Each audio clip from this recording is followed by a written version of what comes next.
व्यापारियों की सबसे बड़ी संस्था जो व्यापार में आ रही दिक्कतों को लेकर सरकार को अवगत कराती है और कानून और जो भी रूल्स नियम है, टैक्सेस है, उसको लेकर वार्ता करती है। उनका फेडरेशन का चुनाव होने वाला है, चैम्बर चुनाव। हमारे साथ वर्तमान के प्रेसिडेंट धीरज तनेजा जी हैं। आपका एक्सपीरियंस कोरोना काल का रहा, व्यापारी मायूस हुए, खुश हुए, या फिर नया इलेक्शन कुछ नया होप लेकर आ रहा है? नहीं, देखिए, कोविड के बाद ये शायद पहला साल होगा जब पूरा साल गुजरने वाला है और भगवान की कृपा है कि भाई वापस से दूसरी वेव नहीं आई है। व्यापारीगण काफ़ी परेशान रहे, अब धीरे धीरे पटरी पे लौट रही है। सबके व्यापार उद्योग अपने अपने पटरी पे, काफ़ी लोगों के लौट गए हैं, काफ़ी लोगों के लौट रहे हैं। तो हम तो यही कामना करते हैं कि ये अच्छा से चले। तो चूँकि जो समस्याएं कोविड के चलते उत्पन्न हुई थी वो धीरे धीरे कम हो रही हैं और वापस अपने स्तर पे एक व्यापार उद्योग अपने पुराने स्तर पे पहुंचने लगा है। इसीलिए हम चाहते हैं कि कम से कम एक अच्छी जो चीज़ें हम सरकार के साथ में बहुत चीज़ों को छूट गई थी लास्ट 2-2.5 साल में, उनको जो छूटी हुई चीज़ों को आने वाले जो हमारी नई कमेटी होगी या जो भी अध्यक्ष होंगे, हम चाहेंगे कि वो जल्दी से जल्दी सरकार के समक्ष रखें अपनी समस्याएं और उसको वापस झारखंड को एक प्रगति की ओर वापस ले चलें। आपके फेडरेशन पे 2-3 बहुत गंभीर आरोप लगते हैं। मैं चाहूँगा एज ए प्रेसिडेंट आप उसका जवाब दें। वो कहते हैं कुछ चुनिंदा बिजनेसमैनों का पॉकेट संस्था है, आप लोग मेंबरशिप नहीं बढ़ाते हैं। देखिए, आपकी बात जो आपने रखी उसके लिए सबसे पहला जवाब तो ये देंगे कि इस साल ही हमने 125 नए मेंबर बनाए हैं और हम लगातार इसी प्रयास में रहते हैं कि लोग ज़्यादा से ज़्यादा जुड़े। लेकिन चूंकि कोविड काल में हर एक लोग परेशान थे और एक मेंबरशिप का भी एक खर्च होता है जो आजीवन हम एक सदस्यता शुल्क लेते हैं, तो उस वजह उसके बावजूद भी इस साल हमने 125 नए मेंबर बनाए हैं। तो आपकी बात को मैं इसी से गलत ठहराना चाहूँगा कि हम लोग हर साल मेंबर बनाते हैं और मैं कोशिश करूँगा जो हमारे नए अध्यक्ष होंगे कि उनके साथ लगकर अगले साल हम और ज़्यादा से ज़्यादा कम से कम 300 से 500 मेंबर नए बनाएं। तो इसमें किसी को रोक नहीं है, हम तो खुद चाहते हैं कि ये एक नए मेंबर बने। तो हमारा चेंबर का, हमारे फेडरेशन का यही एक स्रोत है इनकम का भी कि जो मेंबर बनते हैं उन्हीं से आए हुए पैसों से ये फेडरेशन चलता है। तो हमारे पास और कोई स्रोत भी नहीं है, तो ये बिल्कुल सरासर गलत बात है।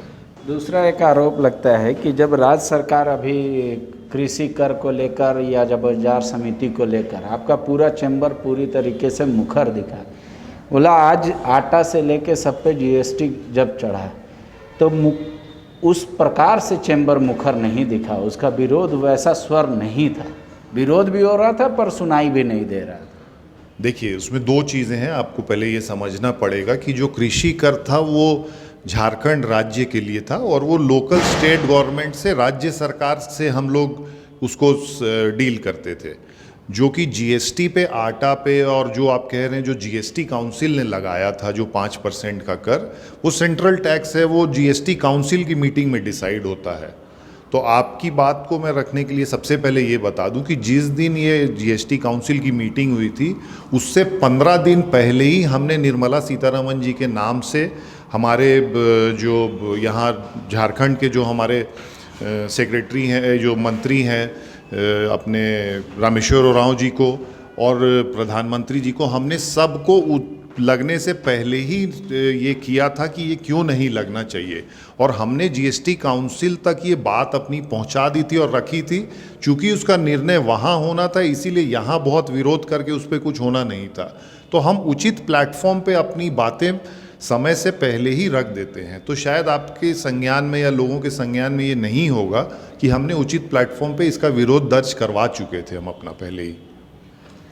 उम्मीद करती हैं जो नई कमेटी आएगी आपकी, वह व्यापारियों का, एक तो चैम्बर में जो आप लोग 35,000 या 3700 मेंबर हैं, 3500 से उसको बढ़ाएगी, और दूसरा कि ये संस्था कैसे व्यापारियों की मदद करेगा, वो छोटे व्यापारी भी उसको समझ जाएंगे, ऐसा आपको लगता है?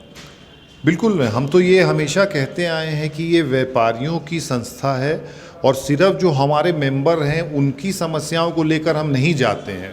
किसी भी व्यापारी को, या छोटे हो, मझले हो, बड़े व्यापारी, किसी की भी कोई भी समस्या है, हम उनसे बार बार आग्रह ये करते हैं कि आप अपनी समस्या हम तक पहुंचाएं।